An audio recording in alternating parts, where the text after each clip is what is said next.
हम सब चाहे माने या ना माने, लेकिन यह बहुत बड़ा सच है कि चाहे हम किसी से ज़िंदगी भर प्यार ना कर सकें, लेकिन अगर हम किसी से नफ़रत करते हैं तो उससे ज़िंदगी भर निभाते हैं।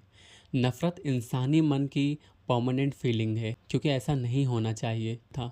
संसार का सबसे वफादार जानवर होने के नाते इन इंसानों को सबके लिए प्यार की मिसाल बनना चाहिए था, लेकिन इंसान ने कुछ और बनना तय किया।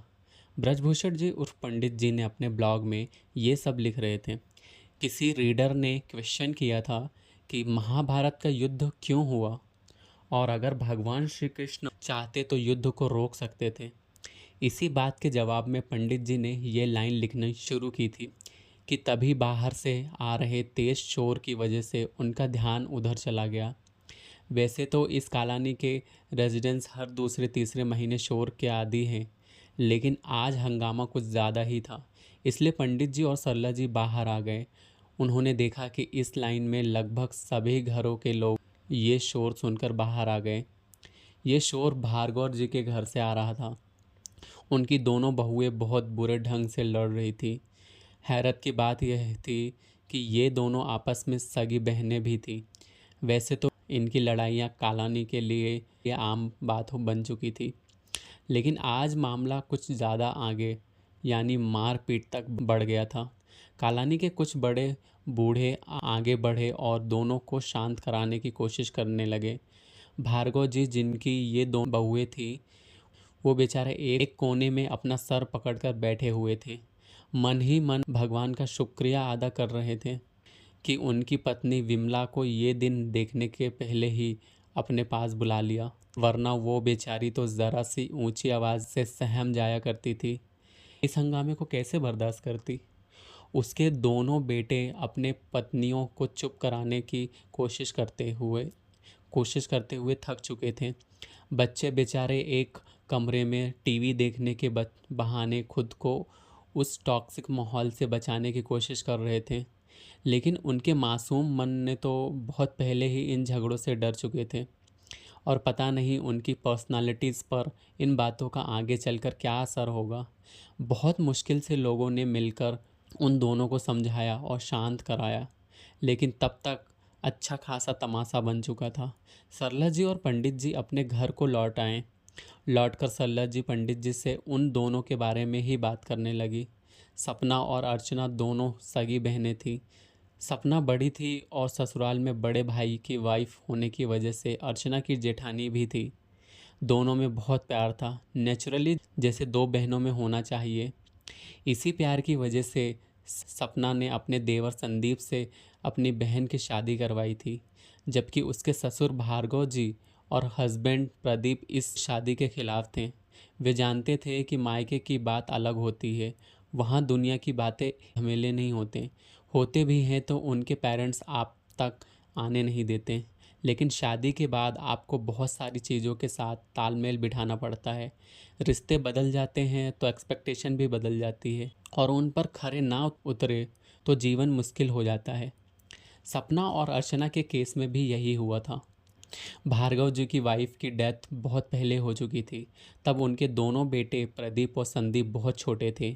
उनके भले के लिए ही भार्गव जी ने दूसरी शादी नहीं की। प्रदीप बड़ा था और अपनी माँ से बहुत अटैच्ड था। माँ की डेथ के बाद उसका मन पढ़ाई में नहीं लगा। किसी तरह इंटरमीडिएट तक पढ़ाई करने के बाद उसने पढ़ाई से हाथ खड़े कर दिए थे। फिर भार्गव जी ने अपने प्रोविडेंट फंड से पैसे निकालकर उसके लिए गारमेंट्स की एक शॉप डाल दी। संदीप भी अपने भाई के ही नक्शे कदम पर चल पड़ा और अब दोनों उसी दुकान पर बैठते हैं। काम ठीक चल रहा था, इसलिए भार्गव जी को उनसे कोई शिकायत भी नहीं थी। उल्टा खुशी थी कि दोनों भाई हर वक्त साथ थे और एक दूसरे को बहुत प्यार भी करते थे। प्रदीप की शादी लाइक एज हुई तो भार्गव जी ने खूब खोजबीन करके सपना को उसके लिए पसंद किया। सपना बहुत सिंपल और अच्छी लड़की थी। उसकी फैमिली भी बहुत डाउन टू अर्थ थी। शादी के बाद सपना ने बहुत अच्छे से पूरी घर की जिम्मेदारी संभाल ली थी। भार्गव जी का बहुत ख्याल रखती थी। भार्गव जी भी बहुत खुश थे कि उनका बड़ा बेटा अच्छे से सेटल हो गया था। अब उन्हें अपने दूसरे बेटे की फिक्र थी, लेकिन ये फिक्र सपना ने दूर कर दी थी। उसने भार्गव जी से रिक्वेस्ट की कि वे उसकी छोटी बहन अर्चना से संदीप की शादी करवा दें। भार्गव जी को पहले तो यह विचार सही नहीं लगा, क्योंकि वो जानते थे कि कल अगर दोनों भाइयों के बीच आज जैसा प्यार और अंडरस्टैंडिंग नहीं रही तो इन दोनों बहनों का रिलेशन भी ख़राब हो जाएगा, और अगर इन दोनों बहनों के बीच कभी कोई बात बिगड़ी तो उनके दोनों बेटे का रिलेशन भी बिगड़ जाएगा। उन्होंने सपना को भी बहुत समझाया, लेकिन सपना ने उन्हें कन्विंस किया कि उसमें और अर्चना में बहुत ज़्यादा प्यार है और दोनों एक दूसरे को बहुत अच्छे से समझती भी हैं।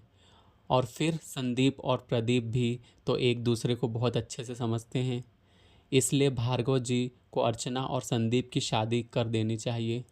सपना के इस तरह कन्विंस करने से भार्गव जी मान गए और कुछ महीनों के बाद संदीप और अर्चना की शादी हो गई। कुछ टाइम तक सब कुछ ठीक ही चल रहा था। घर में हमेशा हंसी की आवाज़ गूंजती रहती। ऐसा लगता कि जैसे खुशियाँ हमेशा के लिए भार्गव जी के घर पर ठहर गई हैं। लेकिन ऐसा कैसे हो सकता है? सुख दुख का चक्र तो चलता ही रहता है, एक जगह कहाँ ठहरता है। धीरे धीरे दोनों बहनों के ईगो क्लैशेस होने लगे। सपना के अंदर बड़ी बहन से ज़्यादा जेठानी वाली फीलिंग्स जोर मारने लगी। उसे लगता था कि वो बड़ी है और सारे फैसले उसकी मर्ज़ी से होने चाहिए, जबकि अर्चना को लगता था कि वो किसी बात से सपना से कम नहीं है, उसकी राय भी ली जानी ज़रूरी है। इसी तरह बहुत छोटी छोटी बातों से शुरू हुई मनमुटाव बड़े झगड़ों में बदल चले गए और आज हालात ये हो गई है जो कि फैमिली का तमाशा बनकर रह गया है। सरला जी से भार्गव जी के घर की सारी कहानी सुनकर पंडित जी को निराशा ही हुई। कैसे दो मजबूत रिश्ते गलतफहमी का शिकार होकर बिखर गए। दोनों में से एक ने भी समझ और शांति से काम लिया होता तो शायद ये नौबत ना आती। पंडित जी को श्रीमद् भगवत गीता में भगवान श्री कृष्ण की कही ये बात याद आ गई। यह सोढ़ो प्राक शरीर विमोक्षणात् काम क्रोधोद्भवम वेगम स युक्त स सुखी नरः। यहाँ भगवान श्री कृष्ण कह रहे हैं कि हे अर्जुन, इस मनुष्य शरीर में जो कोई मनुष्य शरीर छूटने से पहले ही काम क्रोध से उत्पन्न होने वाले वेग को सहन करने में समर्थ होता है, वह नर योगी है और वही सुखी है। अब इसे सिंपल वर्ड्स में समझते हैं कि हर इंसान के शरीर में जो आत्मा, जिसे कि जीवात्मा कहा जाता है, अपने साथ सिक्स सेंसेस को लेकर आगे बढ़ती है। अगर कोई भी इंसान इन सेंसेस को कंट्रोल करने में कामयाब हो जाता है तो उसे कर्मयोगी मानना चाहिए और दुनिया में सबसे सुखी इंसान भी उसी को समझना चाहिए। इसी तरह एक जगह और भगवान ने अर्जुन से कहा है कि जो ना किसी से ईर्ष्या करता है तथा ना किसी से आशा करता है वो कर्मयोगी है तथा उसको सदैव सन्यासी ही जानना चाहिए। ऐसा इसलिए है क्योंकि राग द्वेष रहित व्यक्ति सुखी रहते हुए संसार बंधन से मुक्त हो जाता है। इसे सिंपल वर्ड्स में ऐसे समझिए कि हर इंसान को, चाहे स्त्री हो या पुरुष, एक दूसरे से जेलसी नहीं रखनी चाहिए, किसी से एक्सपेक्टेशन भी नहीं रखनी चाहिए। ऐसा इंसान दुनिया के झमेलों के बीच भी सन्यासी की तरह ही रहता है, सदा सुखी रहता है और अंत में मुक्त हो जाता है। दुनिया के हर झगड़े की जड़, चाहे वो परिवार के अंदर हो या बाहर, यही सब चीज़ें हैं। जिन्हें ये बात समझ में आ जाती है उनके रिश्ते और वो खुद बचे रहते हैं, और जिन्हें समझ नहीं आता है उनके आसपास सब बिगड़ जाता है। जेलसी और ईगो ने ही सपना और अर्चना के इतने प्यारे रिश्ते को खराब कर दिया और उनके साथ साथ उनके पूरे परिवार की शांति भी खराब करके रख दी। पंडित जी सरला जी से बोले, इसीलिए तो गीता ज्ञान सबके लिए ज़रूरी है।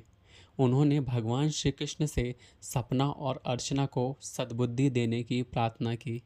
और इसी तरह से यह एपिसोड भी यहीं समाप्त होता है, जिसे आप सुन रहे थे SY के क्रिएटर के शो पर।